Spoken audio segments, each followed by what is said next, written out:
Today we are going to discuss the question of religious pluralism and the debate on secularism in India.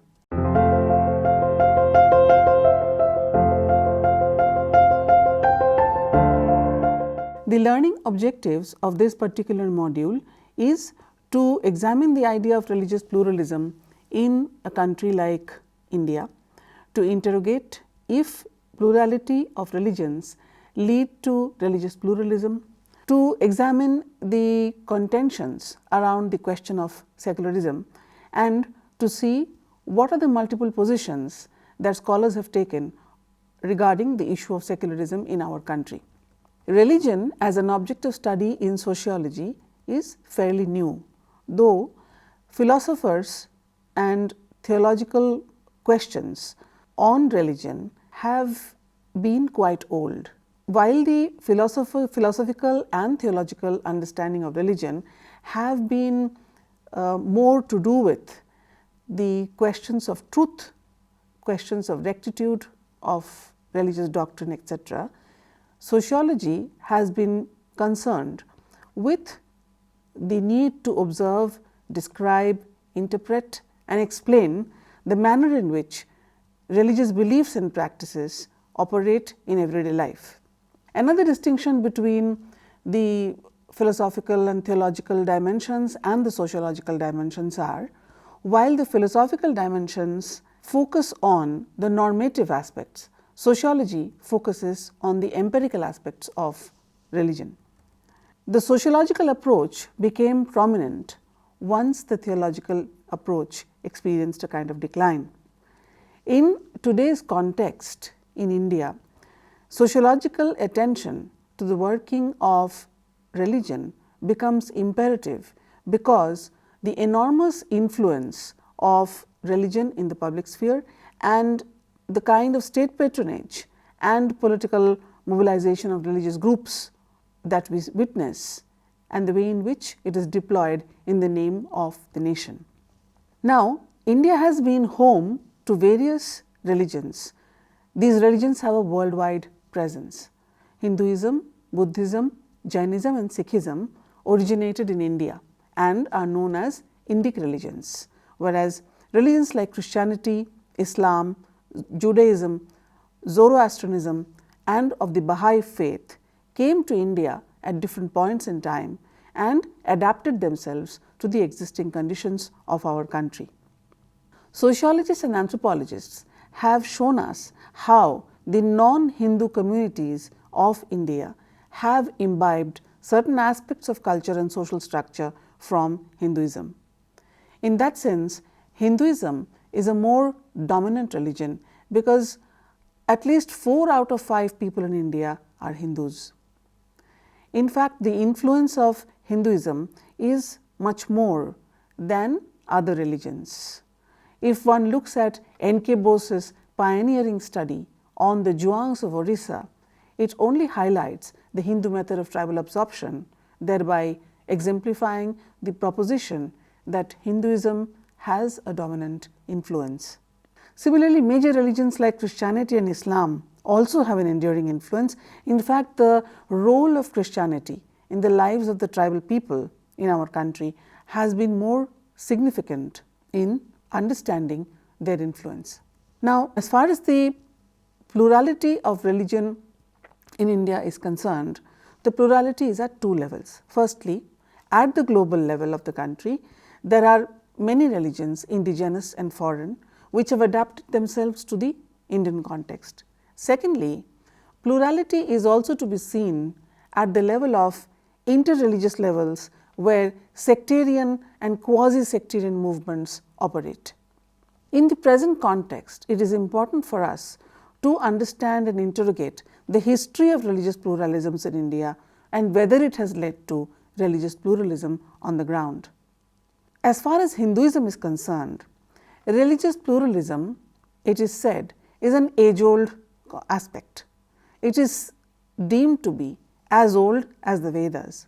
Now, the pluralistic tendencies that we see within Hinduism are often expressed in the forms of different texts, different schools of thought different philosophical strands, different gods that people worship. However, as Madan has pointed out, these pluralistic tendencies may not always be egalitarian, because often we find that the lived reality of Hindus is mediated through the hierarchical institution of caste. Hinduism has a way of processing these differences. Hinduism tolerates differences by incorporating and hierarchizing them. This has been evident in the historical trajectory of religion. Buddhism, Jainism, Sikhism, etc. are all considered to be inferior varieties of Hinduism.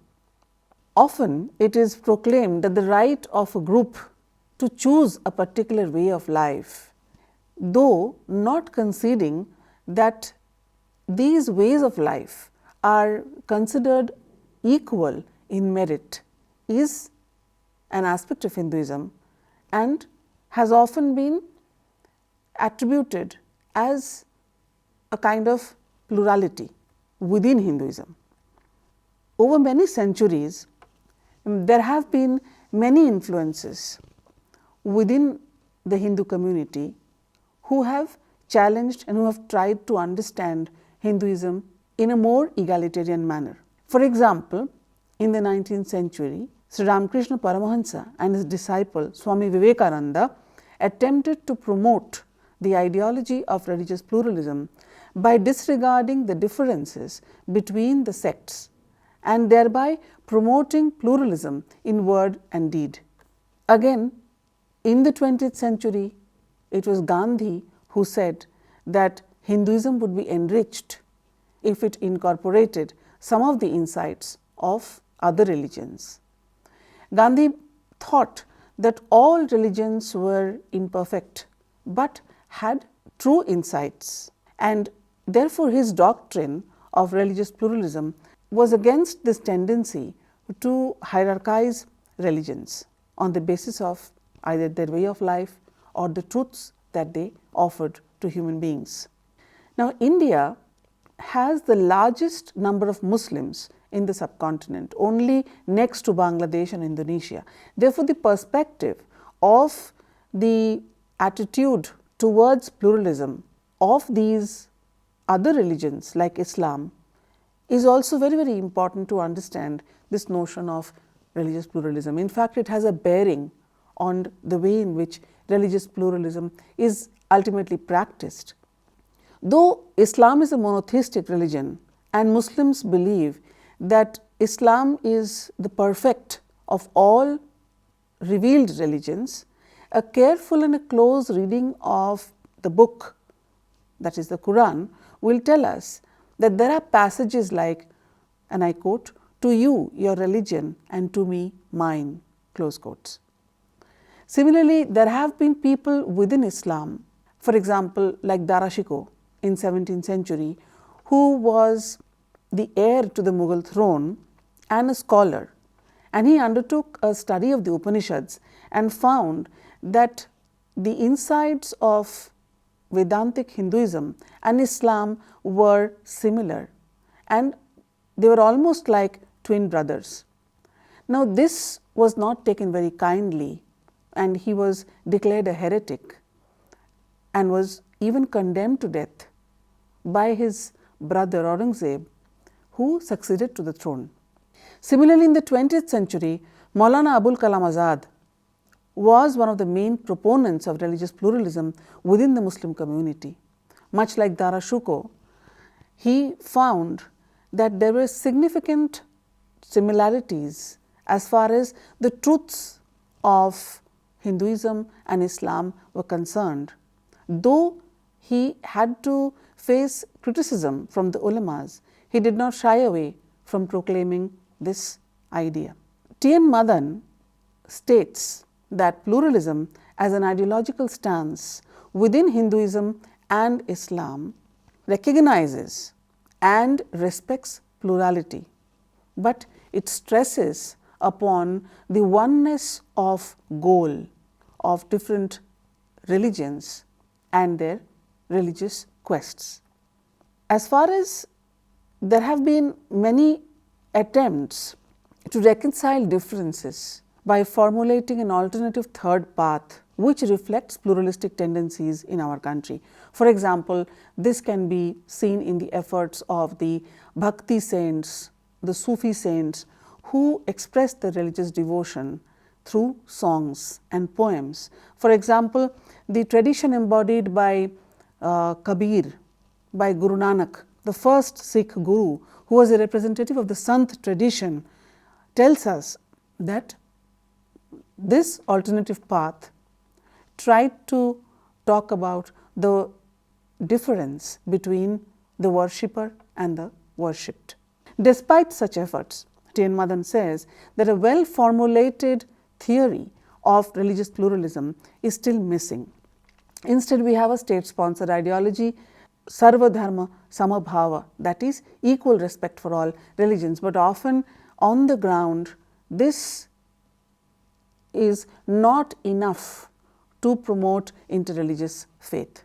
Madan, of course, talks about a different kind of accommodation of religious pluralism at the level of the people, and this has to do with the lived reality of the people, whereby they are more willing to accept and live beside each other and ensure that social harmony prevails by accepting the sense of difference between people.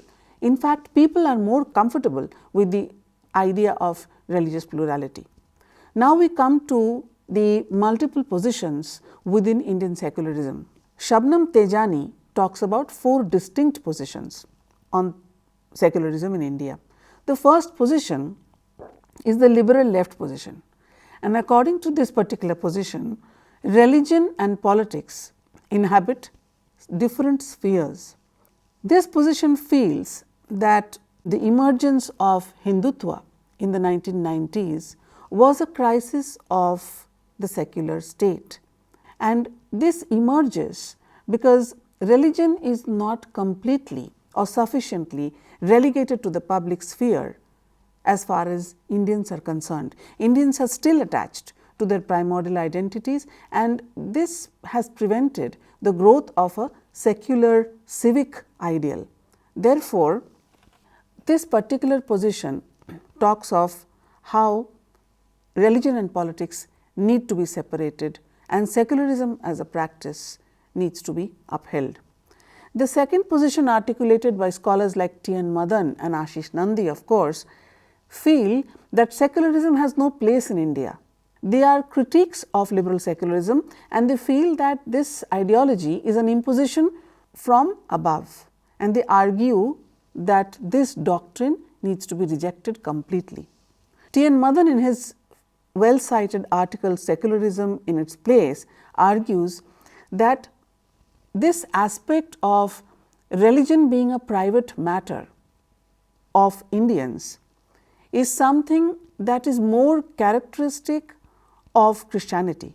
Now, India did not experience Reformation, therefore, as Christianity experienced, and therefore, this division into sacred and secular spheres is something which is not tenable. It cannot be prescribed in our context. Therefore, according to Madan, secularism is a borrowed idea, and it does not really fit into our social context, which is inherently religious. Similarly, Ashish Nandy talks about how South Asian cultures have a very fluid understanding of what is the notion of self, the notion of community, etc.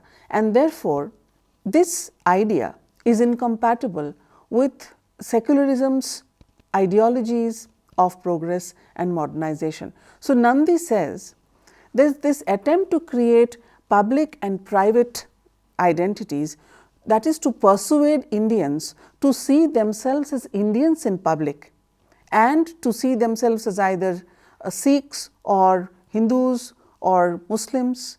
It does not have any meaning in a context like India.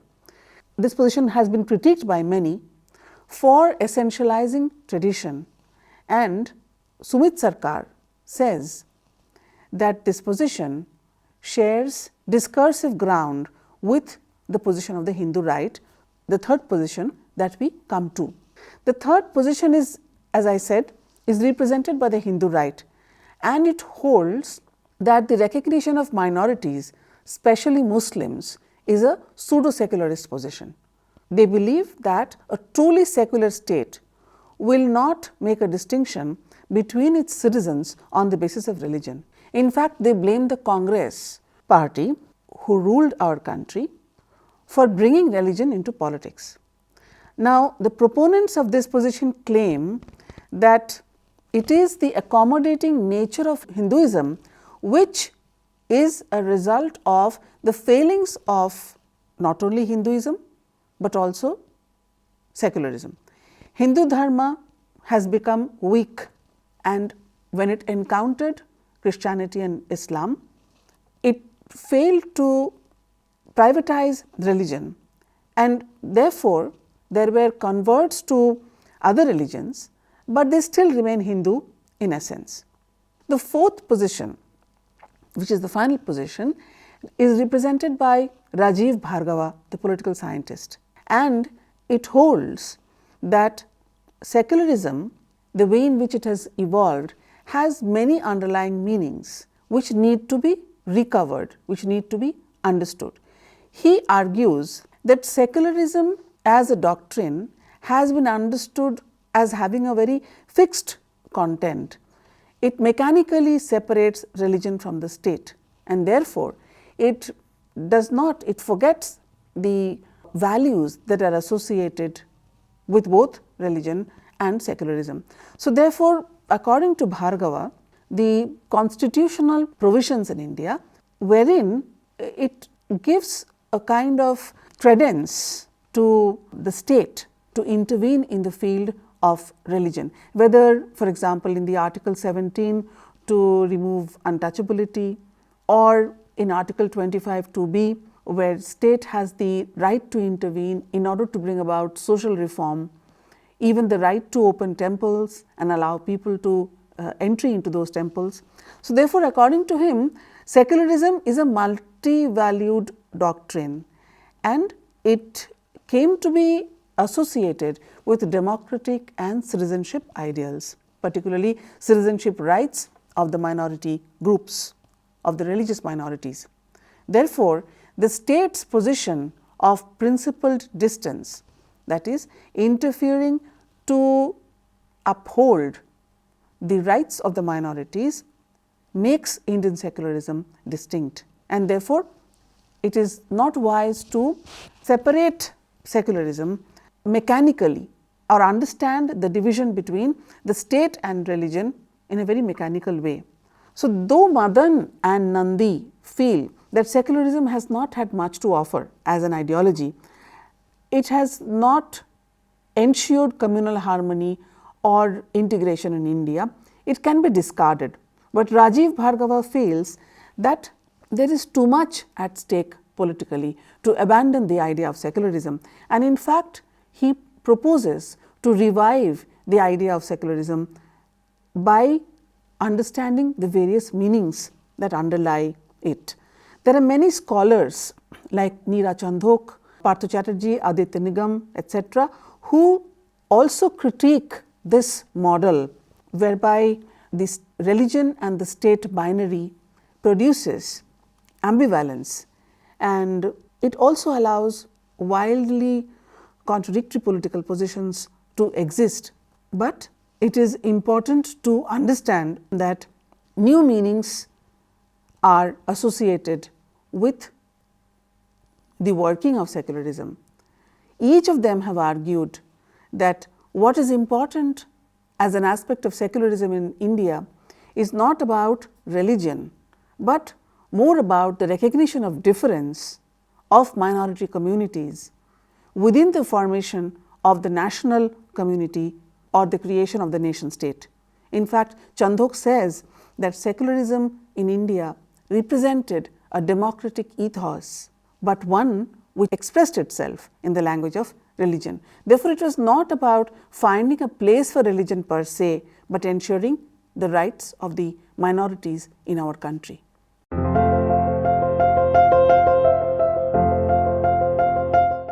I come to the concluding part of this particular module, wherein I reiterate the fact that in the discussion that was carried out as part of this module, we can see that the debate on secularism has been a contested one. It has multiple positions which have engaged with each other and yet not been settled. Although religious affiliation has been treated as a primordial form of association that would hopefully lose ground with the coming of modernity and modernization, this has clearly not happened in India. What we witness today is the ascendance of religious mobilization in the country, but on the other hand, political parties usually deny the importance of religion in the public sphere, or claim, that is, those who attempt to address the problem of the religious minorities are necessarily indulging in appeasement politics. We also find that there are several provisions in the Indian Constitution which have acted as progressive measures in an attempt to create a secular state, but many of these measures remain unrealized. Coincidentally, it is probably important to note that the reference, a direct reference to secularism in our Constitution had to wait till 1976, when it was introduced in the preamble to the Indian Constitution as part of the 44th Amendment. Thus, we see that even after so many years of independence, there is no easy resolution for the accommodation of religious community sentiments within the rubric of our nation state. Thank you.